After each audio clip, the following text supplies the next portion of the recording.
1. This started about 15 years ago. I bought a house. In my town, most houses have street parking. I wanted a driveway.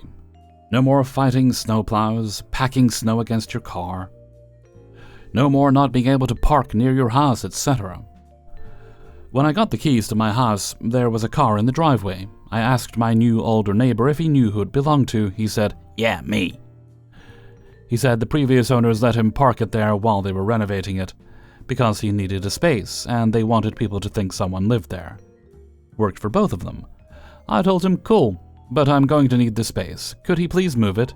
He told me, "I don't really know where I'd put it." I told him, "Sorry, I understand. Please move it."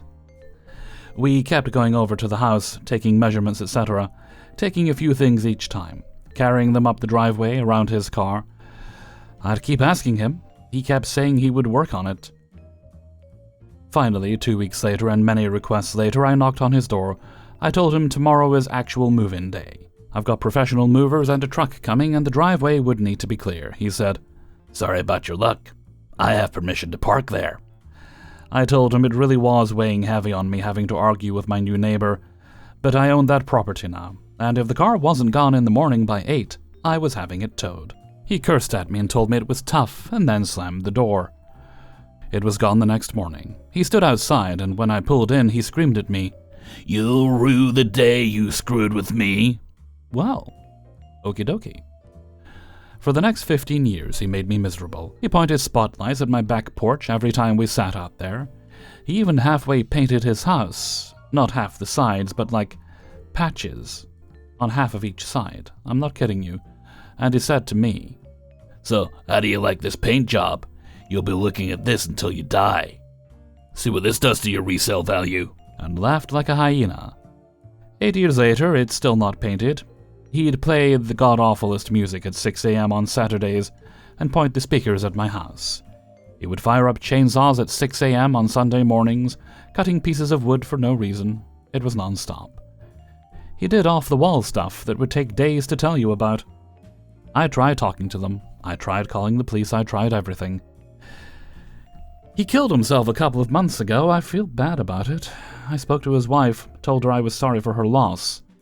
That if she needed anything, just ask. If she needed help lifting anything or anything at all, just ask. She looked me straight in the eye and said, "If you'd have just let him park his car in your driveway, maybe he wouldn't have killed himself, so I don't need crap from you." This man had a driveway that held about 4 cars and a double garage, and 2 spots directly in front of his house. This morning, she threw a trash bag full of dog poop over into my yard, so it looks like the torch has been passed on to her. God help us. 2. This was around 2012. I worked for what would become an MSP, handling IT for a growing org since the mid-2000s, without a contract, as this predated the modern MSP contract. This would matter later. The CFO, Brett, started off as an accountant but shoehorned his way up to becoming CFO, and inserted himself into IT despite knowing nothing about tech. We've all heard this before. The CEO, in contrast, was approachable and level-headed. IT progress was slow but functional. Most of the time we worked okay together. Things just took time to get done. Around 2018, Brett left the org. For 18 months, worked with our new contract person, Tad, who was later in his career competent and ego-free, moved quickly. We modernized the infra, tightened security, and actually made progress. By this time, our MSP had evolved into an actual MSP, with new customers signing contracts and developing more standardized practices, while we tried to get legacy customers to convert over too. In 2020, however, one Friday night out of the blue, Brett texts me, "I'm back." Great. Soon after, while not sharing much about the 18 months he was away, he announced plans for an IT audit by another firm. I asked for details. He revealed their scope and said they offer service contracts, which he was interested in. I notified him we offer service contracts now too, and had for several years by this point, but he just ignored it. No response. 6 months later, in late 2020, the audit, mostly remote, and by the way it took way too long, concluded, and shockingly everything was in perfect shape. We'd recently enabled MFA on all accounts, and other now basic ideas when the pandemic hit, and when workers turned remote. Turns out, the auditors were just another MSP hoping to steal the account. Brett forwarded their quote to me and the CEO, asking for approval. Again, I reminded him we also offer contracts. His response, "Well, why didn't you tell me before?" I attached the email, proving I had. The CEO reprimanded him, but not much else happened. Brett, naturally, stayed on, never apologized, and wasted everyone's time and money. The other MSP auditors were frustrated at the wasted time and the wild goose chase. Moral of the story, document everything in IT. Also, perhaps more importantly, don't overlook the natural leaders within an org, like Tad, who can be real assets to the organization and to the MSP. 3. I retired about 5 years ago from a 47-year-long IT career. Recently, a pool-playing friend asked me if I would come out of retirement to do a job that he needed done at his business. He had 4 locations with 30 to 50 video cameras each that he wanted the video backed up and accessible for a month. A cloud solution was currently too expensive, so he wanted to do his own cloud. 2 of the locations have fiber internet. One has cable and the other is via WISP. It sounded like a neat and challenging project to do, so I came out of retirement and became an employee, which was a lot easier than re-establishing a tax ID, business licenses and insurance, etc. The first few fact-finding and site survey meetings went well, and a set of requirements were laid out. IPsec VPNs between sites and an NAS or 3 seemed like a simple solution. But wait, there's more. Oh, by the way, it'd be nice to have the office computers put their docs on the NAS. That way the field people can access and update them with their iPads. Add OpenVPN, check. Oh, by the way, one site's NAS should also back up to another site's NAS in case the site got broken into. How about we put together a tower with a bunch of drives in it? How hard can that be? A quirk that I had when I was in business came roaring back, unfortunately. I used to design, troubleshoot, and think about the current tech issues I was working on in my sleep. In this case, I'd wake up 4 or 5 times a night selecting network requirement to handle the data and doing bitrate calculations to see if it could actually be done. One camera generated 45 gigabytes of video files a day, and the internet connections balanced enough to handle those uploads and downloads, etc. How big of an NAS do I need? Can we back up the video and another site's data in 24 hours before we get backlogged? After about a month of getting really cruddy sleep, I'd had enough. I went in and asked my friend, the boss, "Do you know what's more valuable than a good night's sleep?" He replied that he didn't know. I said, "There's nothing more valuable than a good night's sleep, and that's why I have to quit." I explained to him the quirk I have, and said that when I was in business, it was part of the cost of doing business. Now that I'm retired, my sleep is more valuable than the agreed-upon compensation. I explained to him that I was trying to use off-the-shelf equipment to design implementation, and follow-on support was very easily available. His project creep ideas, while good, were exacerbating my lack of sleep issues. He was disappointed, of course, and I did not offer to charge him for the 48 hours, not including the lost sleep hours of work I had already put in, which he accepted. I also offered to pass along the equipment selection and network layout ideas that I had to the next person. I'm not sure if the friendship was over or not, but that's how I ended a job over the loss of a good night's sleep. Hellfreezer's note, I think you were very patient and understanding there, and your friend, while they had perhaps good ideas overall, were presuming on a friendship with the amount they were asking you to do. Or, I work for a hotel with a lot of rooms at a major tourist location. We get all sorts of guests, people traveling on their own, couples, families with kids. It does seem that by far one of the most triggering things for many guests is telling them they're getting a room with 2 queen beds rather than the 1 king that they booked. The disappointment is understandable, and king bedrooms can be a couple of bucks more expensive per day. We offer forms of compensation, even though it's in the confirmation email that we'll do our best to provide them with their preferred bed. However, this isn't guaranteed.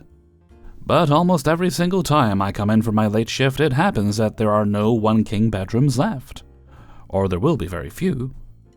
Then there will always be that one guest that will act like their human rights were violated when we tell them we have 2 slightly narrower beds for them, rather than the one bed that they want that's slightly larger than the 2 beds.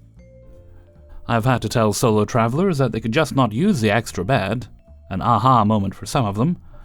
A lot of them will be okay with it, but some will raise maximum hell over the issue, threaten to call corporate, or write a bad review of us on social media. Oh no, not social media!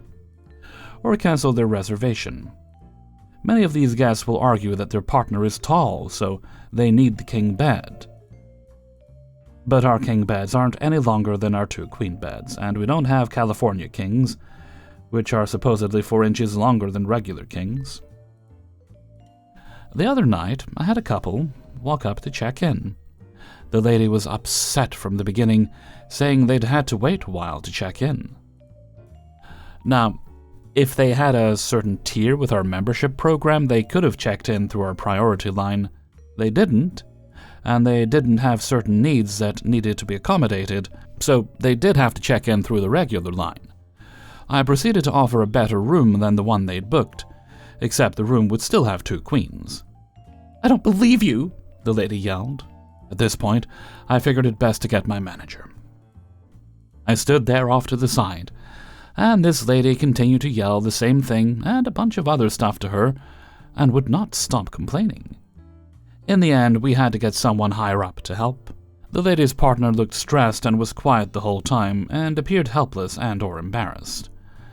The lady walked away to calm down, and long story short, the higher-up ended up giving them what would be our version of a presidential suite. Jeebus. At the front desk, we are not a fan of when people are rude and irrational and end up getting their way. Now, if they ask nicely, we're happy to do everything we can to help them out. And I think it would have been fair to simply compensate these guests much more than the price difference, and then give them an upgraded room. Even though this was not what they booked with 2 queen beds, as, again, we just didn't have any more king bed rooms. But giving her the presidential suite was, I don't even know. I guess she wasn't going to settle for anything less. I do hate sending this message to guests that if they cause enough of a fuss, in most cases, they're absolutely rude when they do this, they'll get what they want, or more.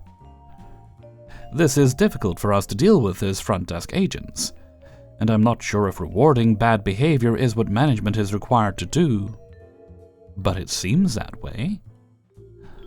I'd love to hear similar stories and thoughts regarding handling guests like this, and your relationship with your managers when they reward this type of behavior. 5. The stage. For a few years now, I am the sysadmin of this company and responsible for first-level support.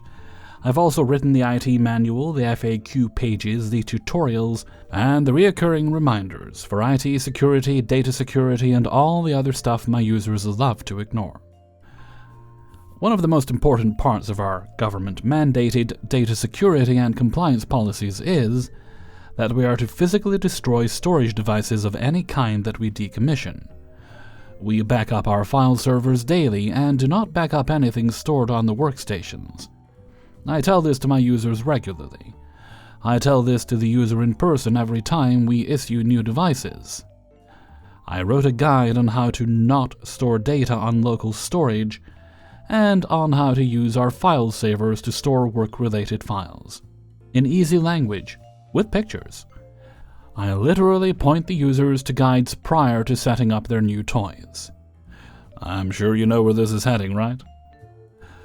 The phone rings. Hooray for an emergency. Why else would my users not use the ticket system? Hi there, what can I do for you? I need you to grant me access to a file. Now, the CEO needs this report.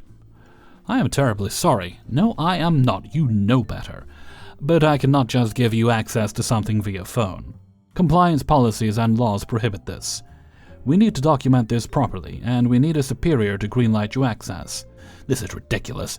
I had file access to the file before. You took it away. Now I need it back. Yeah, sure. I and the BOFH select a random user each day and mess up their file access just for fun. I'm sorry. At this point, there is nothing I can do for you. Hell, I don't even know what you mean by access to the file. We do access by folder. In which folder is the file? I can look it up for you, and maybe I can figure out what happened to your access privileges. Don't you listen? I need the file. You took it away. Do something. Again, sorry, but it will not work this way. This is stupid. I'm coming down to you. And they slammed the phone.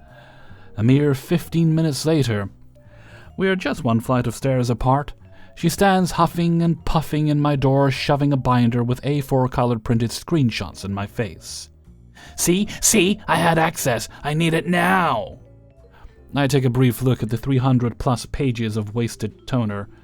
She printed every screen and menu of our CRM, each one on an A4 page. She shows me 2 select file screens. See, this file. I need it now. From what I can see here, you try to access a file from my documents. These are local files, like on your PC. If it is not there, you might have deleted it by accident. No, it was always there. Grant me access now. I'm sorry, this is beyond my capabilities. If you deleted it, there is a chance that it is in the deleted files folder. If you deleted it recently, I can try to do some magic and look for it if you give me your laptop and a little time. I know this is very unlikely, but at least I could try. It was always there. It was on my old PC. Now it's gone. I need it. It takes me the better part of 10 seconds to compute this information. You had the file on your old machine, like the one we decommissioned over a year ago? And now on your new machine you cannot find it. That's what I'm telling you the whole time. Are you even listening to one single word I'm saying? Get me my file now. The file was stored on the old machine, like directly on the machine. Literally on that machine. On the machine that, okay, the SSD, but I will not confuse her with details, was destroyed over a year ago. So, get my file. I'm sorry. I'm really good at what I do, but I'm not that good. I cannot do this. Is it because I did not open a ticket? No, it is because it is impossible. I cannot get you a file that was on a device that is physically destroyed. So, you do not want to help me. How do you solve this problem? Okay, you're annoying the hell out of me, but still. I cannot help you. I am unable to help you. There is no way to help you. Beyond maybe therapy. In this case, I might have paused too long before the last part. In German, this could be understood as an insult, but I really ran out of patience with the stupidity. I'm going right to the CEO to tell him. So, will you help me now? As I stated and explained before, there is no way to help you. Exit stage right. After about an hour, a fellow IT magician teleports to my office, laughing. He was helping our CEO with an unrelated issue, when the little hellion stormed in complaining about me and how I am unwilling to help her by doing her very important job for the CEO. Our CEO has a very dry way of handling things. I was told he listened, nodded, looked at the screenshot folder, and pulled up my tutorial on data storage. It seems like you have a lot of work ahead of you if you want to finish the report on time. I suggest you get to it. Also, please use one of the folders provided to your department or home folder to store the file this time. Hey everybody, Hellfreezer here, and thank you very much for listening to Idiots in the Wild, episode 199, and big thanks to everyone who let me use their stories in this video. Please do hit the like button before you go, and consider subscribing if you haven't already done so. If you'd like to support the channel, my Patreon page is available. You sign up for that for $1 or more a month. It's very helpful. As a thank you, you get early access to all the videos on Monday at once. There's also a link to my merchandise store on Teespring. Okay, I think that's the businessy part out of the way, so let's move on to Hellfreezer's question of the day. And today's question is, are you good at planning tasks, or are you a bit like me, you put things off as long as you can, then it's just, this needs to be done now. Like, my back cupboard was a bit of a mess. It was quite a bit of a mess, actually, where I keep all the gardening equipment. And the other week there, as I was going out to do the back garden, I was looking at it thinking, you know what, I really need to get this tidied. So before I could do the back garden, the back cupboard got tidied, and it is tidied now. Everything's fine, everything fits in. It does need a proper going through, and there's a lot of stuff probably getting thrown out. But everything fits in there, the door closes, and I can actually fit my bicycle quite comfortably in the back place now. It did fit in there before, but it was a bit difficult. But everything fits fine, and it looks a lot better. So when I look at it, my brain feels a lot better about it. There's probably something deeper there, but let's not get into it too much as to why I let it sit that way for so long. But that, quite frankly, could have and should have been done a very long time ago. We're talking years. So let me know what you think. Are you organized and able to plan out these tasks so you stay on top of them? Or are you like me, where it's just a matter of, it'll get done when I can't stand to look at it no more? Let me know what you think in a comment below. And before we go, let's take a look at the answer of the day from a previous video. And today's answer comes from Idiots in the Wild, episode 97. And the question was something you loved when you were younger that no one seems to talk about now. And today's answer comes from, let me see now, Witchy Nicole. I have 2 TV shows I enjoyed as a kid that is not talked about. The Greatest American Hero, and a miniseries called North and South, starring Patrick Swayze. Thank you very much for your answer, Witchy Nicole.